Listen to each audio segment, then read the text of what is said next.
জয়পুরহাটের কৃষকরা আখের সাথে সমন্বিতভাবে চাষ করছেন ডাল, মশলা এবং সবজি জাতীয় ফসল, যাতে করে আয় বেড়েছে আগের চেয়ে 3 গুণ, যার ফলে জেলায় প্রায় দ্বিগুণ বেড়েছে সমন্বিত পদ্ধতির এই চাষাবাদ। হারুনুর রশিদের রিপোর্ট। শিয়া বাটার ও ভিটামিন ই সমৃদ্ধ lily glam beauty soap. Lily, always beautiful. 20 বিঘা জমিতে আখ চাষ করলেও তা নিয়ে খুব একটা সন্তুষ্ট ছিলেন না জয়পুরহাট সদরের কৃষক লুৎফর রহমান। কেননা সময় লাগে বেশি, লাভও কম।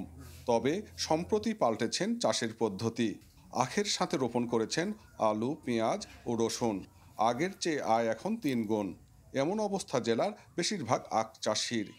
আলুর সাথে কুষারের উন্নত মানের লাভ হয়, পেঁয়াজ, ঝাল, মূলা এলা না গেলে লাভ হয়।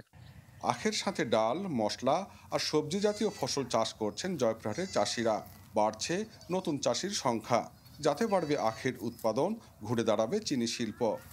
সাথী ফসল হিসাবে পেঁয়াজ করেছিলাম, তারপরে আসে মাসকলাই আবার চাষ করেছি। 5 মণ মাসকলাই হলে 30,000 টাকা। আবার লাভের সংখ্যা বেশ, আল্লাহ দিলে মোটামুটি লাভজনক ফসল।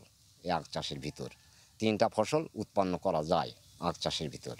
চাষের আগ্রহ বাড়াতে নেওয়া হচ্ছে সরকারি নানা পদক্ষেপও। 1 বিঘা জমি থেকে আখ চাষ করে যদি 70-80 হাজার টাকা বিক্রি করা যায়, সাথী ফসল করলে 1 বিঘা জমি থেকে প্রায় 1.5 লাখ টাকা বিক্রি করা সম্ভব। এতে করে চাষিরা 1 বিঘা জমি থেকে প্রায় 2 বিঘা জমির লাভ পাচ্ছে। মিল কর্তৃপক্ষ চাষিদেরকে উন্নত মানের বীজ এবং কীটনাশক এবং গুণগত মানের সার দিচ্ছেন এবং চাষিরা আখ চাষে ফিরে আসছেন। অনেকে আখের সাথে নানামুখী সাথী ফসল করতেছেন এবং আর্থিকভাবে লাভবান হচ্ছেন। জয়পুরহাটের বিভিন্ন উপজেলায় এখন সমন্বিত আখ চাষ হচ্ছে 4,500 একর জমিতে, যা কয়েক বছরের ব্যবধানে বেড়েছে প্রায় 2,000 একর। হারুনুর রশিদ, চ্যানেল 24, জয়পুরহাট।